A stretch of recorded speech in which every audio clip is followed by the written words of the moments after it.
इंशाअल्लाह ताला, क्योंकि सबूत हमने हमेशा कहा है। इन्होंने बहुत मजबूत बयानियाँ बनाया लेकिन झूठ के पैर नहीं होते कि जी ये 9 मई के साजिशी रियासत पाकिस्तान के ख़िलाफ़, मुल्क के ख़िलाफ़, पता नहीं क्या क्या किसके ख़िलाफ़ कोई दहशत गर्दी हो गई, पता नहीं क्या क्या हमने इस मुल्क में कर दिया था। हम वो लोग जो मुल्क छोड़ के भी कहीं नहीं जा सकते, हम पे ये इल्ज़ामात है। हम हमेशा कहते थे कि आप साबित कर दें, आप बंद कमरों में फ़ैसले ना करें, आप जेल ट्रायल चला रहे हैं, आप आम आवाम की ब्रेन वॉशिंग कर रहे हैं कि हम मुल्क के ख़िलाफ़ हैं। तो आप आम आवाम को दिखाएं, हमारे सबूत दिखाएं उनको कि ये जी ये देखें आपकी ख़वातीन कोई पेट्रोल बम बना रही थी, ये देखें जी ये कुछ सड़कों पे आगे लगा, आप दिखाएं ना लोगों को। जब आप इल्ज़ाम लगा रहे हैं इतनी ढटाई से, तो फिर सबूत भी दिखाएं उस आम आवाम को ताकि वो माने।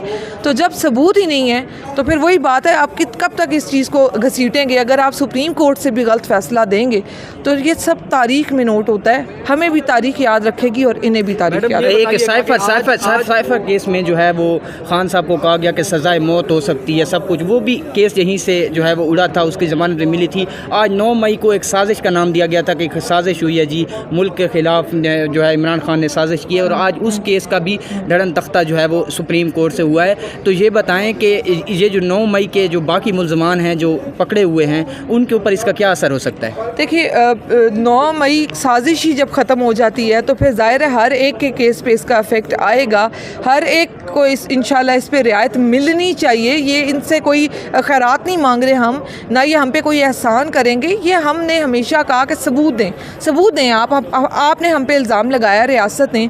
बाकी जहाँ तक रही बात कि जी फ़लाँ केस में कहा जाता था कि इमरान खान को फांसी हो जाएगी, मतलब ये मजाक चल रहा है। ये क्या 90 की दिहाई है कि भुट्टो को आप फांसी लगा देंगे और हम मान जाएंगे? ऐसे नहीं होता कि जी आप इस तरह की अनाउंसमेंट कर दें। इस तरह तो आप अपने ओहदे पे ओहदे इंक्रीज़ करी जा रहे हैं। आप एक पे आपकी वर्दी पे इतनी जगह नहीं बची जितने आपने मेडल लगा लिए हैं, तो क्या हम आपको खुदा मानना शुरू कर दें? मतलब हर 2 दिन बाद एक तमाशा शुरू होता है जी कि सदके दिल से माफ़ी मांगे।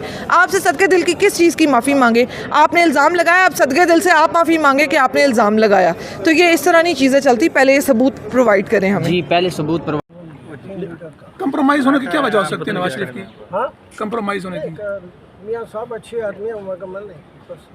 अभी बेटी और भाई की वजह से लीडर से मैं मानता हूँ, 3 लीडर हैं, इमरान खान है, डॉक्टर मारंग बलोच है और ये बलूचिस्तान में ऑपरेशन बंद कर, अक्ल लगाओ, कुछ सोचो। रेडी वाला जो आम बेचता है ना, वो भी ये आर्मी के जनरल से ज़्यादा उसकी अक्ल और सोच है।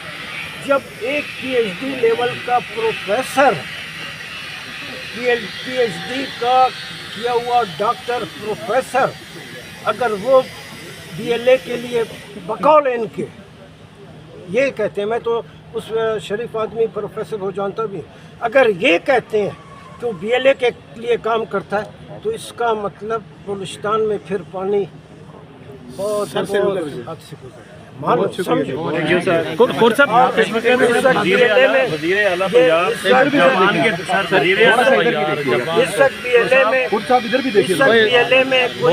उन्होंने कोई सेंटर नहीं बनाया कि लोगों को रिक्रूट कर रहे हैं, लोग खुद जा रहे हैं। मैं कह रहा हूँ, मैंने हमेशा समझा है आर्मी के जनरल जो थिंक टैंक है उनके बलबूते पे फैसले करती है। मोहसिन नकवी जैसा आदमी, वो तो कहता है SHO की मारा सर। हाँ, वो तो कहता है बलूचिस्तान SHO की मारा। हाँ, उसको भेजो ना, जाए उसको वज़ीर-ए-आला पंजाब मरीम नवाज। सर ये बताइए कि अब्दुल रज़ाक शर का मर्डर हुआ बलूचिस्तान में, कोयटा में, अब्दुल रज़ाक शर एडवोकेट का, उसका इल्ज़ाम भर दिया गया इमरान खान के ऊपर। नहीं, वैसे ही सर सुप्रीम कोर्ट में केस है भाई, गलत है। मैं कहता हूँ सर आप सब गलत कह रहे हैं, सब ठीक नहीं, सब ठीक। इधर ये सारे इल्ला माशाल्लाह सारे दानश्वर है, सारे बड़े लोग हैं।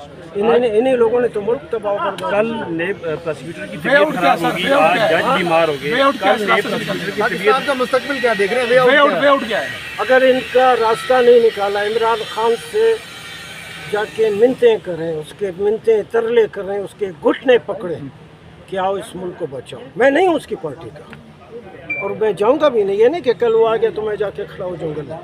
जाए डॉक्टर मारंग से माफ़ी मांगे।